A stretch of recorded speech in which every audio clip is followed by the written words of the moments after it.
What's up everybody, welcome back to another Lorcana video. It's your boy Skinner. So ever since my last 1K here in Miami, I've mostly been sticking to local Lorcana League nights. However, Miami TCG Con is rapidly approaching, and as much as I enjoy playing budget decks, I feel like I have to increase the budget a little bit just to stand a chance against the ongoing menace that is Steel Song or Ruby Amethyst. However, with that being said, every week there continue to be events all over the country, and although we do continue to see those main two decks showing their dominance, there have been a flood of interesting builds popping up over the weeks, showing that in this game, meta isn't everything. You never know how your opponent's going to pilot their deck, even if they do have all the most expensive cards, and there's definitely still room for innovation as we rapidly approach the end of our Chapter 1 block format. I want to take a look at the top 8 deck lists from 3 separate events that took place this weekend, so huge shout out to Dan from the Forbidden Mountain YouTube channel / Discord channel for continuing to gather info every single week and compiling the information in a way that's easy to attain and digest. Definitely be sure to follow them on YouTube if you're not already and join their Discord. I will be linking it down below. Definitely say hi to Dan and Scott for me and tell them Skinner sent you. So with that out of the way, let's jump into the deck lists themselves and see what kind of spice was brewed up this weekend. Alrighty, so starting us off, we had the 1K at Lootbox Games. This is in Columbus, Ohio. I don't know if they ended up splitting here. There was no first, second, third, fourth, any of that on here. So I would imagine that they ended up splitting. However, don't take my word for it. But either way, these are the top 8 deck lists. So first up here, we have one played by Alex Hansen. It looks like a regular Steel Song deck. Some interesting inclusions here. We have the 1 copy of Hades. We also have 2 copies of Moana, which I think is a very interesting inclusion here. She does have a really cute interaction with Ariel, where you're able to go ahead and ready your Ariel and sing again. So I can see why they're playing Moana. Only 2 copies of Cerberus. I've seen people play from anywhere from 1 to 4 copies of that. So that looks about normal. You notice they're only playing the 4 hooks. They're not playing any other 1-drops, no stitches, anything like that. So very much a straight up mid-range version, and I actually like this version of the deck. Next up, we have Amber Sapphire from Andrew Gleason. The list seems to start off with an aggressive strategy. We have Stitch and Flounder behind Simba. Also worth noting that Mickey Mouse is the only 3-drop he's running in this deck, so curious to know how the deck runs if you don't happen to hit Mickey Mouse. Maybe you just need to hard mulligan for Mickey Mouse. However, if we do hit Mickey Mouse, you can see we have a lot of fun stuff to play with. We have Maleficents and Robin Hoods and Stitches and Hades, so this definitely looks like a list I would enjoy playing, so I'm thinking about putting it together myself and just taking it for a ride. But overall, really interesting list, and as you can see, Sapphire, which before was nowhere to be found, slowly creeping its way into a lot of these top 8 lists. So following that, we have another Amber Sapphire list, and you can see this one's a little more top heavy. So while the previous list only used Mickey Mouse to ramp, this list does use 4 copies of One Jump Ahead, so a little more focused on getting to that late game. You could also see the inclusion of Scar, which in my opinion hasn't been a great card at all, but maybe this person knows otherwise and maybe has been treating them well. So in specific situations, I can definitely see where he might be useful. But overall, just nice to see multiple Amber Sapphire lists starting to make their appearance into the top 8. Next up, we have another Steel Song deck list by Josh Courtney. A lot of these Steel Song decks look pretty much the same. There are some differences here and there. However, I don't see anything here that super stands out to me. It's just a pretty basic build. Not to say that it's bad in any way. Basic doesn't mean bad, but pretty generic, 4 copies of all the good stuff. Something worth noting from this list and the previous Amber Steel list is 0 copies of Whole New World, which is definitely interesting considering that you are playing Ariel. This is something that I've noticed has been shifting slowly over time. We started off with 4 copies in every list, slowly into 2 copies, 1 copy, and now decks are just opting not to play it at all. I could understand why. We still play Rapunzel, we still play Stitch, and sometimes Whole New World can be a double-edged sword, as well as 4 additional uninkable cards in the deck, which is the personal reason why I don't like that card that much. Personally, I think this version looks a lot smoother, and clearly it did well for them in the tournament, so it's great to see. Alright, next up we have the big bad Ruby Amethyst list from Levi Love, or Levy Love. I'm sorry if I'm mispronouncing anybody's names. 24, 28, 32, 36... So this list is playing over 60 cards, which personally also not a really big fan of, but I do understand why decks continue to do so. We're running 4 copies of LeFou here, which I think is pretty interesting. Not too many decks are playing LeFou, but I have seen him starting to find a home in this deck more and more.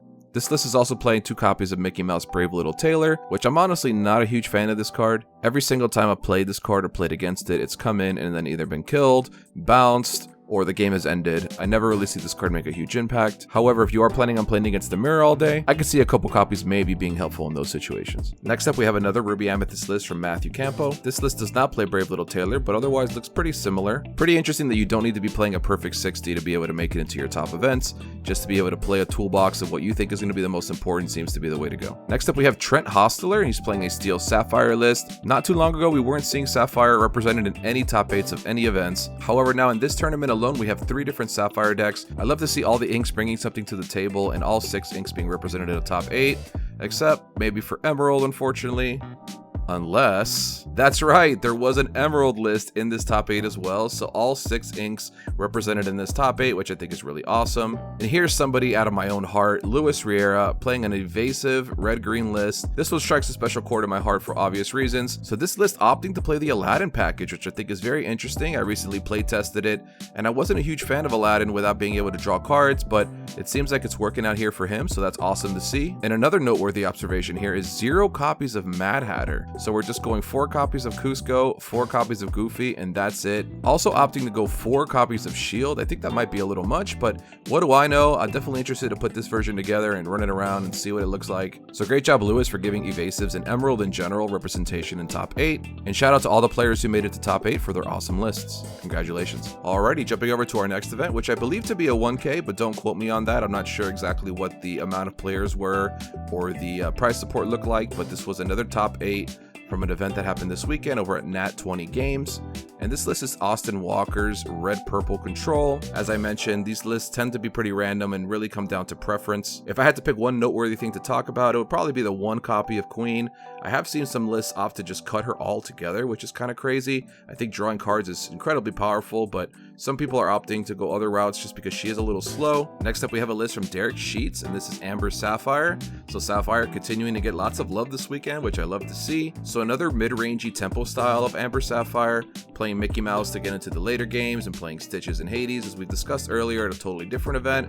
So as you can see, this strategy is getting popularized more and more. We also have 2 copies of Eye Fates, which I think more and more people are realizing is a really powerful card and really good against control, which seems to be a huge majority of the field right now. And next up, we have Elliot Cannon bringing some more variety into our top 8. So this version is a little different in that it only chooses to play 4 copies of Simba as their bodyguards, so no copies of Maximus or Goofy, as well as no Just-in-Times, which I actually like. I'm not a huge fan of Just-in-Time, to be honest. This list also offers a beefier late game with 4 copies of Genie, 4 copies of John Silver, 3 copies of Mother Gothel. So although no copies of Rapunzel to draw cards, we still have 4 copies of Surfer Stitch, 4 copies of Rockstar Stitch, and 4 copies of Mad Hatter, so a decent amount of ways to interact and draw cards in this deck. Overall, a really solid build, and happy to see Emerald Amber getting some love in the top 8. Up next, we have another version of Amber Sapphire, and this one's from Justin Gwen. I think this list is an interesting fusion of 2 different styles of Sapphire. We have 4 copies of Belle in this list, which we're used to seeing with a more control strategy with Fishbone Quill, Whole New World. Although this list is a little more mid-rangey rather than control,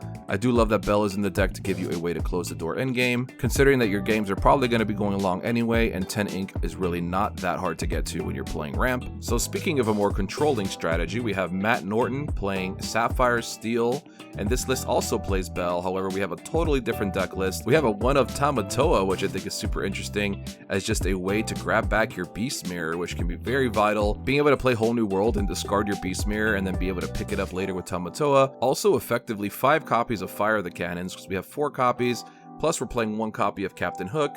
So I guess we have that as an answer to deal with all early threats. We're only playing 4 1-drops and no 2 or 3 drops, so they really want to be relying on their damaging spells to be able to deal with the board while they go ahead and set up their game. Pretty interesting list, and I love seeing this kind of variety in our top 8. Up next, we have a list that I'm very familiar with. This is Keith Anderson playing Emerald Amethyst Aggro. So this list has been floating around from week to week. I believe it started back in Denver, and it really hasn't changed a single card since. It's still playing 1 random copy of Befuddle, which I have found to be kind of random, and I actually ended up playing against this list at the 1K here in Miami a couple weeks ago. Overall, very solid list, continues to perform well, and that's why people keep playing it. I love having 2 copies of Rafiki and an aggro strategy just to kind of even the playing field.